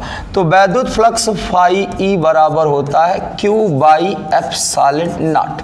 Q की वैल्यू आपने निकाल रखा है कितना 3.61 गुणे 10 घाते -4 है, और ε0 की वैल्यू 8.85 गुणे 10 घाते -12। देखना 12 से ये कैंसिल होगा, -8 नीचे बचेगा, ऊपर बचा है 3.61 8.85, यहाँ 8 बचा था ऊपर चले गए +8 हो गए। ठीक, कोई दिक्कत अभी तक तो नहीं है। अब आप 3.61 में 8.85 से भाग दे दो और कुछ करना नहीं है। 3.61 भागे 8.85 तो 0.407 भाग दे रहे हो 0.407 आया था लगभग गुणे 10 घाते 8। अब देखना 0.1 अंक आप दाएं जा रहे हो तो 4.07, 8 में वहाँ एक को कम होगा 7 न्यूटन मीटर स्क्वायर प्रति कूलम। ये फाई ई की वैल्यू आ गई। ठीक, ये इस प्रकार आपका क्वेश्चन नंबर 22 भी क्या हो जाता है, कंप्लीट हो जाता है इस प्रकार। अब लास्ट क्वेश्चन आज की क्लास की और एनसीईआरटी का आपका लास्ट क्वेश्चन है, यही पहले चैप्टर का एनसीईआरटी का लास्ट क्वेश्चन। क्या करा कि कोई अनंत रैखिक आवेश 2 सेंटीमीटर की दूरी पर इतना विद्युत क्षेत्र उत्पन्न करता है। अच्छा, क्या उत्पन्न कर रहा है अभी ये विद्युत क्षेत्र, तो जो उत्पन्न कर रहा है नोट कर लो 9 गुणे 10 घाते 4 न्यूटन प्रति कूलम। कितनी दूरी पर 2 सेंटीमीटर। अच्छा, सेंटीमीटर है तो मीटर में चेंज होगा ही, 10 घाते -2 मीटर। चलो आगे, रैखिक आवेश घनत्व ज्ञात करना। तो हमने ये चीज़ें पढ़ा था, क्या जानते हैं कि किसी तार के कारण या अनंत लंबाई के आवेशित तार के कारण विद्युत क्षेत्र की तीव्रता। आपने अगर क्लास लिया होगा तो आपको याद होगा, जो अब फॉर्मूला हम लिख रहे हैं 1/4 पाई ε0 2 लैम्डा बाई क्या r। यही r या l, चाहे आप r कह लो चाहे l कह लो। ठीक, ये चीज़ है। अब आप बताओ, आपको यहाँ से लैम्डा बताना है, लैम्डा बताना है तो ई की वैल्यू रख लो 9 गुणे 10 घाते 4। इनकी वैल्यू कितनी होती है, टोटल की वैल्यू होती है 9 गुणे 10 घाते 9, ये 2 लैम्डा r की वैल्यू 2 गुणे 10 घाते -2। अब देखना ये 2 से 2 कैंसिल होगा, ये 9 से 9 कैंसिल होगा, ये 4 ठो यहाँ काट देंगे तो यहाँ 5 बचेगा। यहाँ कुछ नहीं बचा, 1 बचा है, वहाँ बचा है देखना यहाँ 10 घाते 5 बचा है। ध्यान से देखिएगा 10 घाते 5 क्योंकि 4 ही कटा था, इनटू कितना बचा है लैम्डा, और नीचे 10 घाते -2 बचा था। 13 गुणा कर ले, 13 गुणा करोगे तो 10 घाते -2 बराबर 10 घाते माइनस 2, देखिए 10 घाते माइनस 2 का गुणा 1 से हुआ और इधर गुणा करेंगे तो 10 घाते 5 गुणे लैम्डा आ जाएगा। ये 10 घाते 5 इधर आएगा तो जो उधर गुणा में है तो इधर आ जाएगा भाग में। अब देखना बराबर लैम्डा, ये 5 ऊपर जाएगा तो प्लस माइनस हो जाएगा, 5 2 क्या हो जाएगा 7 हो जाएगा। 10 घाते माइनस 7 कूलाम मीटर बराबर लैम्डा। ये रहा लास्ट क्वेश्चन का आंसर, 10 घाते माइनस 7 कूलाम मीटर। इस प्रकार आपका फर्स्ट चैप्टर के एनसीईआरटी में जितने क्वेश्चन दिए गए थे वो 2 पार्ट में आपको बता दिए गए। फर्स्ट पार्ट आपके पहले आया था, इससे पहले सेकंड पार्ट आपका ये है। आई होप कि आपको जितने भी क्वेश्चन बताए गए थे सारे क्वेश्चन समझ में आए होंगे। जहाँ पर कोई भी प्रॉब्लम रहा होगा तो आप कमेंट बॉक्स में थोड़ा छोटा सा कमेंट कर सकते हैं। मिलते हैं आपको नेक्स्ट वीडियो में नए चैप्टर के साथ। तब तक के लिए जय हिंद, जय Bharat. Thank you all day student.